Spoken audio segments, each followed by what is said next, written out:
ঠিক আছে, আমি ফোটাটার কি করবো আমি বুঝতে পারছি না। ফোটাটা কি করা যাবে, কিছু করার নাই।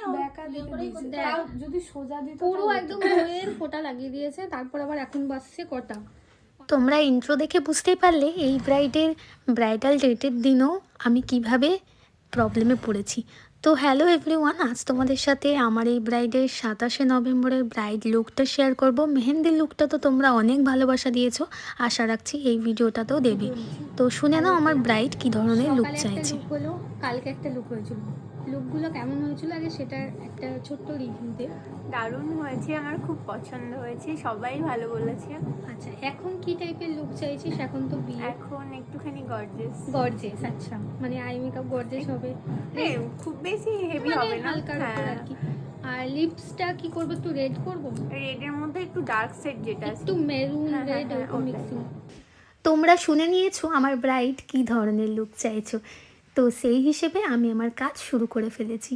আর সকলকে বলে রাখি, আমার এই ব্রাইডের আগের যে ভিডিওটা আমি পোস্ট করেছিলাম মেহেন্দি লুকে, সেখানে তোমরা অনেক ভালোবাসা দিয়েছো, তার জন্য অনেক ধন্যবাদ। বিয়ের দিনটা সকলের কাছে একটা স্পেশাল দিন, তাই সকলেই চায় যে সেই দিনটা যেন সব থেকে সুন্দর তাকে লাগে। তো সেই মতনই আমরা তাদের স্বপ্নটাকে পূরণ করি। তো যাই হোক, এখানে আমার ব্রাইড বলেছে যে বিয়ের দিন একটু গর্জিয়াস মেকআপও নিতে চাইছে, তো সেই হিসেবেই আমি কাজ করা শুরু করেছি।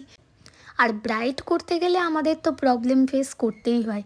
প্রথমত ব্রাইড আমাদের একটু দেরি করে বসেছে, তার জন্য তো আমাদের একটু টাইম প্রবলেম হচ্ছে, কিন্তু তার মাঝখান থেকে ব্রাইডের কিছু রিচুয়াল আছে, যেমন নান্নি মুখ, এগুলো সকালে হয়নি, এগুলো পরে হবে, যার কারণে তাকে আধা মেকআপ করেও উঠতে হবে। তো তারপরেই আমার সাথে হয়ে যায় এই গণ্ডগোলটা। তো গণ্ডগোলটা কি হয়, এখানে দেখতেই পাচ্ছ ব্রাইডের আমার বেসটা মোটামুটি কমপ্লিটের দিকে।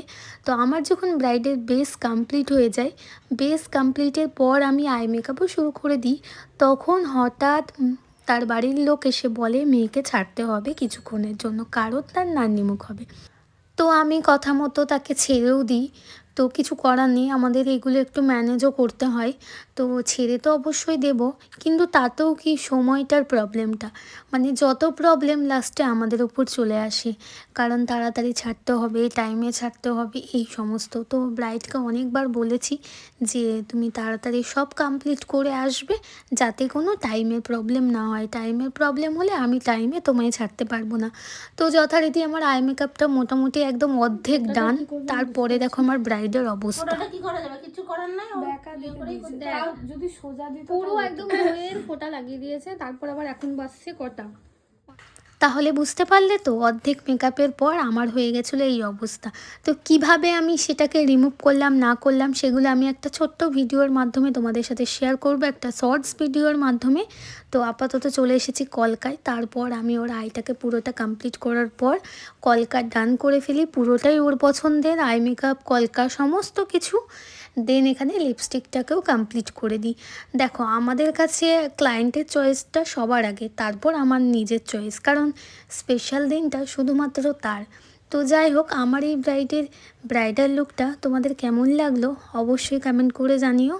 আর যদি ভালো লেগে থাকে, তোমরা তোমাদের নিজেদের স্পেশাল ডেটে আমাকে অবশ্যই বুকিং করতে পারো। তার জন্য তোমরা আমার স্ক্রিনে দেওয়া নাম্বারে কন্ট্যাক্ট করে নিতে পারো, বা আমার স্ক্রিনে দেওয়া নাম্বারে তোমরা হোয়াটসঅ্যাপ করে নিতে পারো। অনেক সময় তোমাদের মেসেজের আমি রিপ্লাই দিতে পারি না, তোমরা ডিরেক্টলি একটু হোয়াটসঅ্যাপ করে নেবে, আমি সকলকে রিপ্লাই দেবো। সবাই ভালো থেকো, সুস্থ থেকো, নেক্সট ভিডিওতে দেখা হচ্ছে।